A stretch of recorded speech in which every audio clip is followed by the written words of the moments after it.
We're on. Good morning. We are going to do the topic acids and bases today, and we have two experiments later on. One is to do with defining what a strong acid versus a weak acid is, and the second one is using volumetric analysis, which is titration, to work out an unknown acid strength or base strength. So those are the two important experiments. So in order to do those, we need a little bit of background. So I'm going to start right at the beginning so that you have a good idea of what acids and bases are. So the first thing to talk about is acids. Let's think about what an acid is. What do we know about acids? Anything? You know anything about acids? Give me some properties of acids. They've got the H+. Right, thank you. Alana is right. You can identify acids because the inorganic acids, when you write their formula, they start with a H for hydrogen because that's what an acid is. An acid is something that will give out hydrogen ions. So all inorganic acids start with a H for hydrogen. For example, HCl, hydrochloric acid. Now that's its common name. If you were using our normal naming, you would say hydrogen chloride, which is the same thing. Hydrogen chloride. Hydrochloric acid is hydrogen chloride. You can identify it. You can see that there's a H. Another example of a common acid we use in laboratory is sulfuric acid. It has two hydrogens because sulfate, polyatomic ion, valency -2 needs two hydrogens, doesn't it? So this is called a monatomic acid. Monoprotic is what I wanted to say. Because hydrogen, once it loses its electron, is a proton. Monoprotic.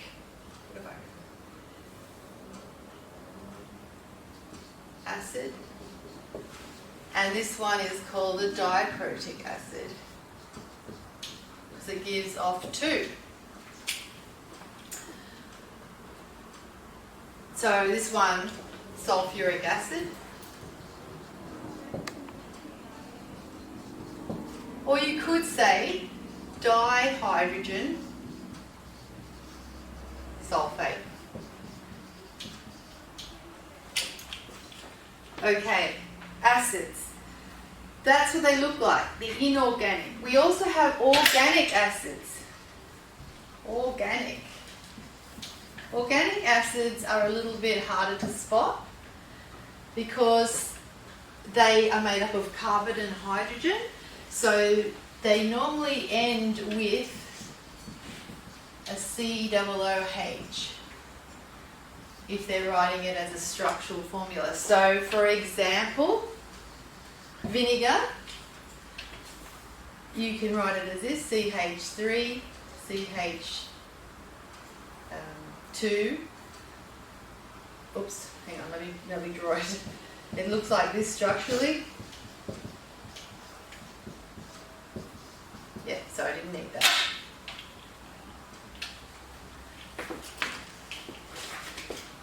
Let me be a little bit neater because it's on the video. COOH. See how you've got, that's what it looks like. And this is what it looks like, and this is how you write it. Or you could write a molecular formula. So this is called a condensed structural formula. This is an expanded structural formula. And you can just write the molecular formula, which would be C2H4O2, wouldn't it? Do you agree? Yes? So, this is vinegar. In chemistry, what's frustrating is they like to use many terms for the same thing. So, vinegar is normally just diluted ethanoic acid. So this is called ethanoic methanoic acid. You can see that it's not in this structure. It's an organic acid because the meaning of organic acids is that it contains carbon and hydrogens, and you can see that. So hydrocarbons. So I might just put up here hydrocarbons that end with a COOH. So ethanoic acid is another name for vinegar, and the other name is acetic acid, just to really confuse you. Acetic acid. All names for the same thing. So if I wanted to show you a different acid, like methanoic acid with one carbon, it would be, carbon has 4 bonds, so 1, 2, 3, 4. That would be methanoic acid, and it would be written as HCOOH, methanoic acid. And there's a whole lot of them. Then there's propanoic acid with 3 carbons, and butanoic acid, but we're not going to go into that because the one we're focusing on is vinegar, ethanoic acid. So we are just thinking about this one really. So the other properties I want you to think about is just the normal physical properties. What are some physical properties of acids?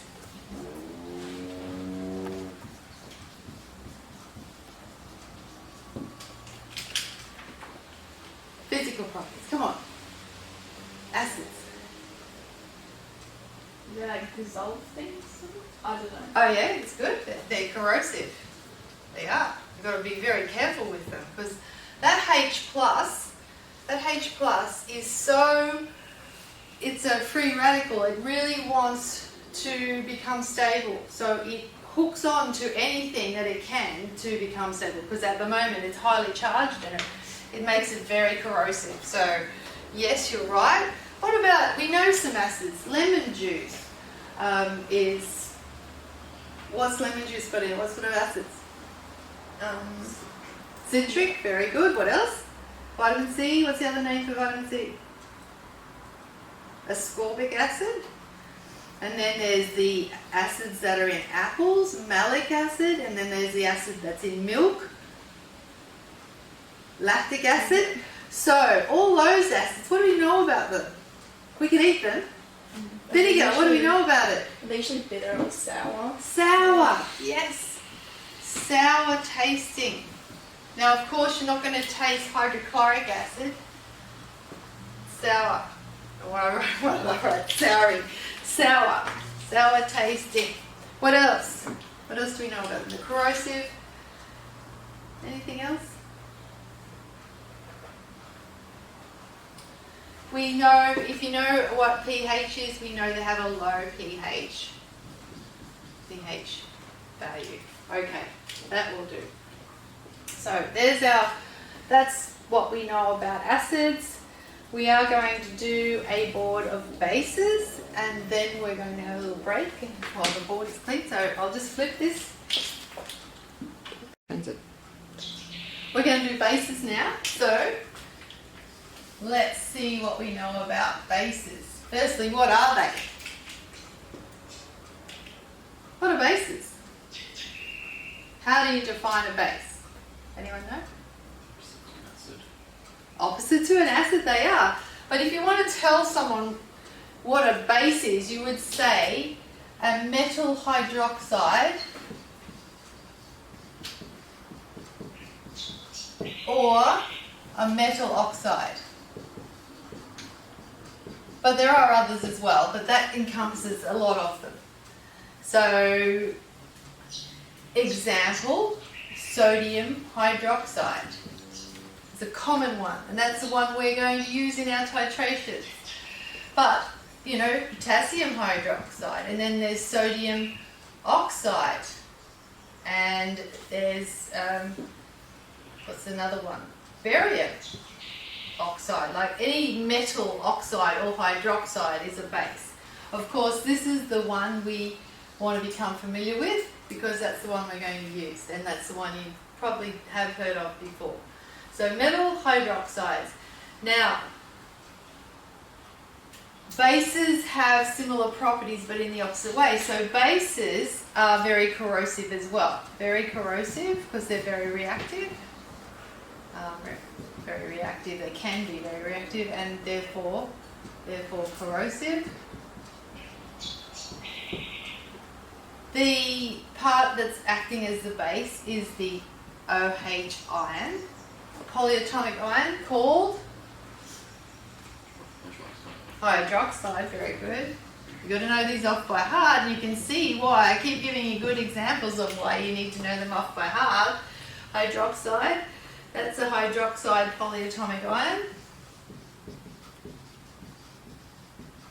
And when you do a neutralization reaction, so I'll just write that, neutralization reaction, which is what a titration is.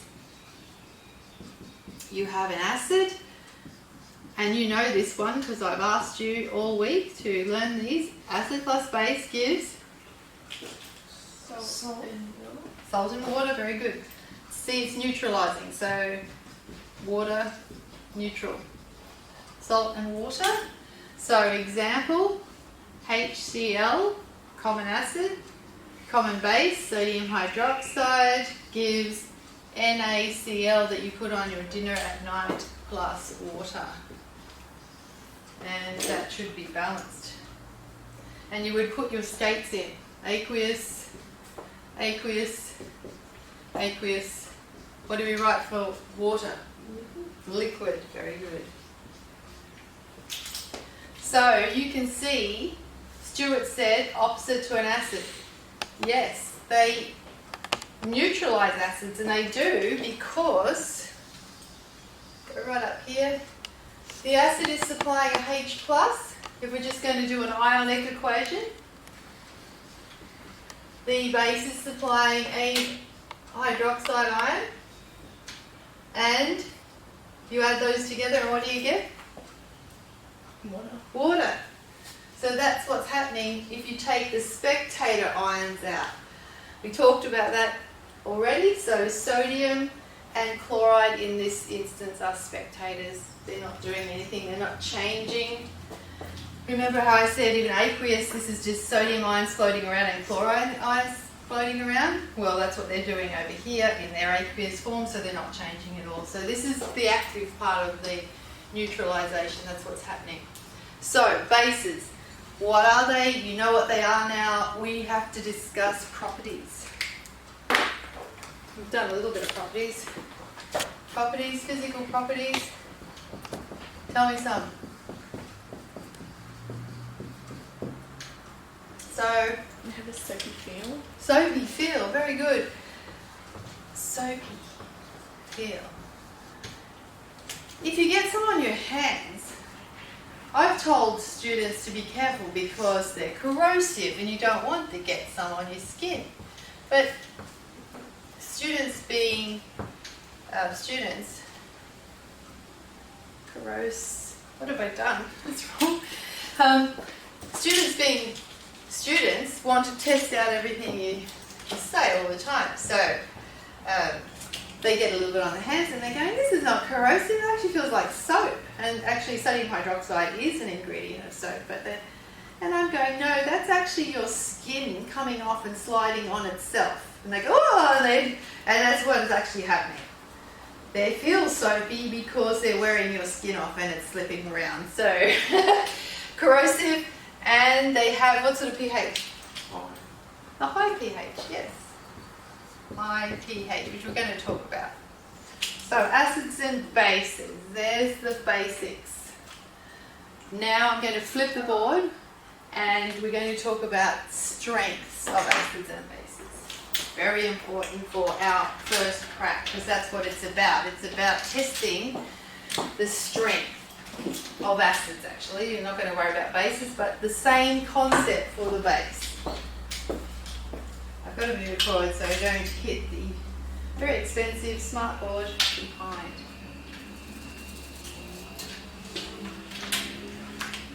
Alright, So, Alana probably knows all of this, but it's good revision. Strengths of acids of acids. We're just going to do acids,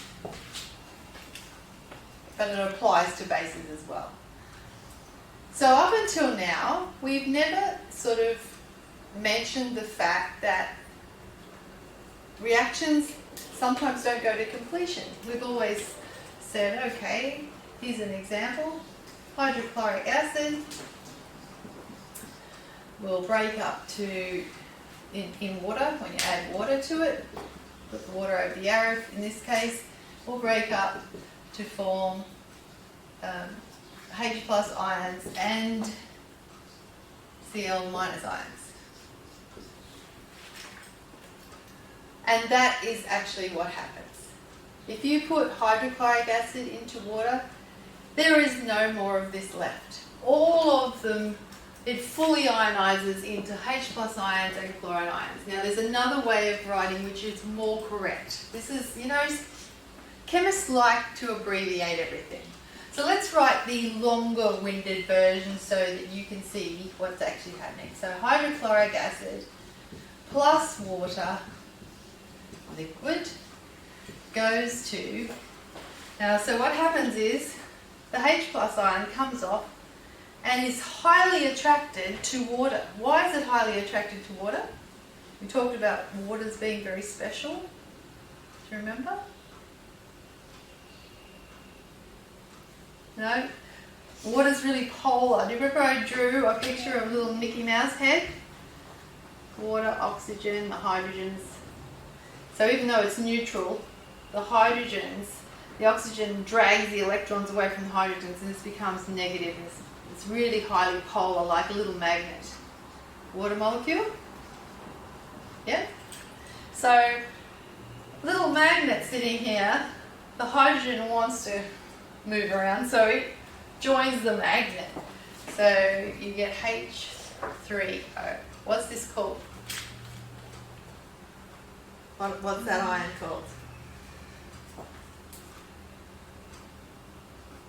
What's it called? Hydronium ion? It's called a hydronium ion. So water with one more hydrogen is called a hydronium ion.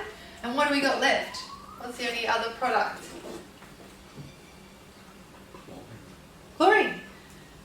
Now see how the equation is balanced because zero charge on this side and then you add these two charges as zero charge. You always got to balance for charge as well. Aqueous. Liquid. I'm not sure about that. Maybe that's aqueous as well because now it's an ion. But we have that is what's actually happening, but we always write this because we put the water over the arrow. When I say always, some textbooks stick to the hydronium ion, but the point being, hydrochloric acid is what's called a strong acid because it completely ionizes and there's none left when you put it in water. There's none of this left when you put it in water, and that's what the definition of a strong acid is. So the definition of so I'm going to say under here in a different colour, because this is for this afternoon's prac. HCl, hydrochloric acid, is a strong acid because, if I can write the course, that is. What am I going to say? It fully ionizes. Yes, it fully ionizes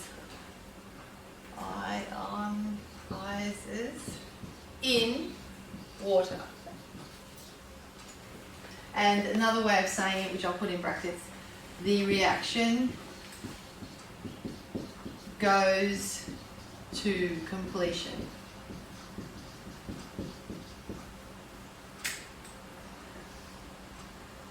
Now there's a number of strong acids. Sulfuric acid is another strong acid, completely ionizes. But I'm going to keep it simple for you guys and just do what we have to do for the prac. So there's a number of very strong acids. hydrochloric acid and sulfuric acid, the ones you need to know. So sulfuric acid is another example I'll write. Sulfuric acid is another example.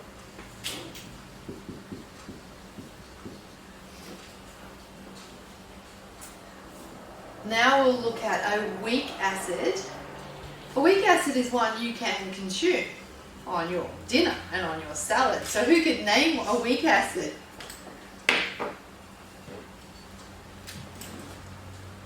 Vinegar. Vinegar, yes. What are the other names for vinegar? Ethanoic and acetic Yes, acid. ethanoic and acidic. Thank you very much. So we're going to look at a weak acid now. So you could actually put all of this in a box, because that's the strong acids. We're going to look at a weak acid. So vinegar, CH3COOH, plus, I'll just do the first, I'll do exactly the same as what I did up above. So we'll put the water over the arrow first to show you that.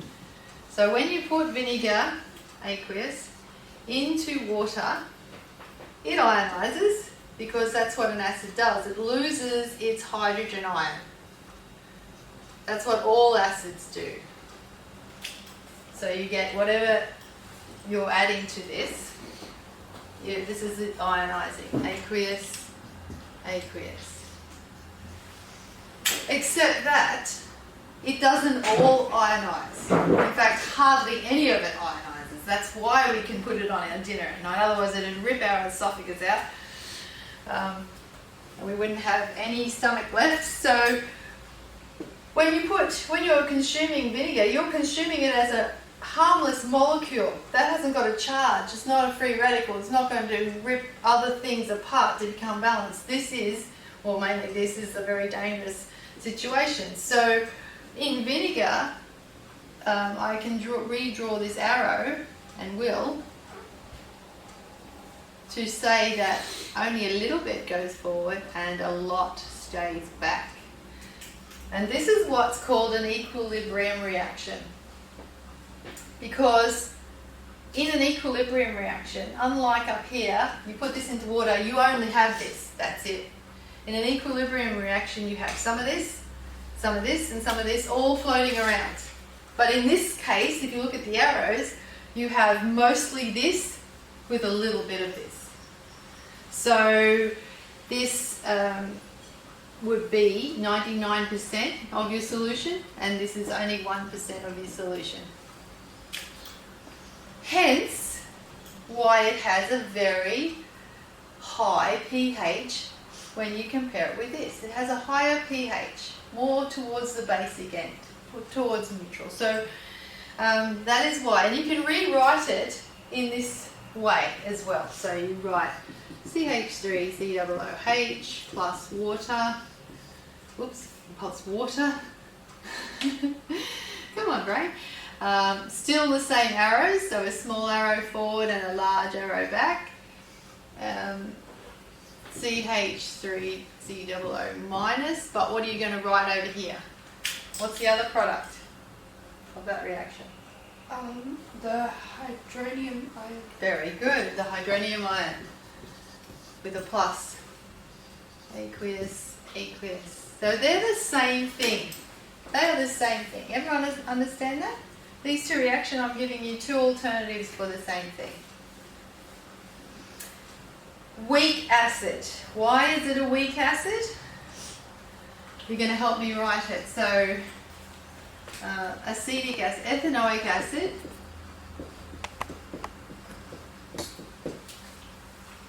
Ethanoic acid, also called acetic acid. That's an I there. Or vinegar, is a weak acid because, what am I going to write? Doesn't fully ionize. Good. It does not fully ionize when placed in water. Example, we've already given an example, that'll do. Okay. So, that's the basis of the understanding for today's first crack. You're going to investigate the properties of a strong and weak acid, and how you're going to do that is threefold. The first thing you're going to do is you're going to set up, and you have a look at yours, a beaker with your vinegar in there. Well, maybe you start with your strong one. So with your hydrochloric acid solution in there, it tells you what strength. 2 electrodes that are non-reactive, like platinum. Remember we talked about platinum being a noble metal? Platinum electrodes or carbon rods. And you're going to put a power pack, and you're going to try and run electricity through it. Now you can imagine that if this is fully ionized, it's got more chance of being a good electrolyte, remember we talked about the word electrolyte, than this does. Because this has only got a few ions floating around to carry a charge, and this has got a lot. So, hence, it's given you an idea of what the results should be, but you can write your own one in there. So, if you have 1 mil, what's that say, volume? 100 mils, and you're testing it, you'll have perhaps 0.6 amps on your reading. And then if you test the ethanoic acid, the same volume and the same strength, you're going to have 0.01 amps. See the difference? But you want to check whether this is true. So we're going to go over and do that. Then you're going to use indicator, and this is universal indicator. Have you used that before? Well, this will be fun for you. Universal indicator will go through all of these colours. And there's a really lovely experiment that I really wish that I had thought to demonstrate to you while you're here, but I'll explain it to you instead. But that doesn't really, I might find a video. You can put dry ice into a beaker, and you know how it all fumes up. If you put some indicator in there, and you put a little bit of base in there, the indicator starts off purple. But I don't know if you know this, but carbon dioxide, when it dissolves in water, turns into carbonic acid, and that's what acid rain is. Lots of greenhouse gases in the air dissolving into the rain, moisture particles in the air falling out as acid rain. So you can start off with a base, you chuck some of your dry ice in there, which is solid carbon dioxide. It starts off purple, and as the thing starts to dissolve in the water and it's bubbling away and creating all that mist, it changes through all these colours. It's very nice. So you're going to use universal indicator to test the strength of your acids. So if this is the top strength of acid, you probably could predict where your ethanoic acid is going to be. What's your prediction for, firstly, hydrochloric acid? What colour do you reckon?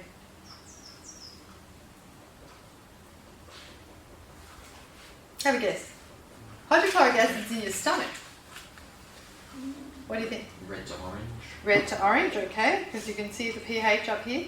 And what about your vinegar? 4 to 5 maybe? Yeah, good. And what colour is that? Sort of greenish. Greeny yellow. All right, we'll see when we get over there. And the last way you're going to check this is with a pH meter. So you're going to actually put the pH meter in and read the pH, which should be similar, but it's going to be more accurate. So where you're going to go, okay, I think it's about a 4, here it might say 3.8, so it's going to be more accurate. So they're the 3 ways, and then you're going to answer these questions this afternoon. And that's it.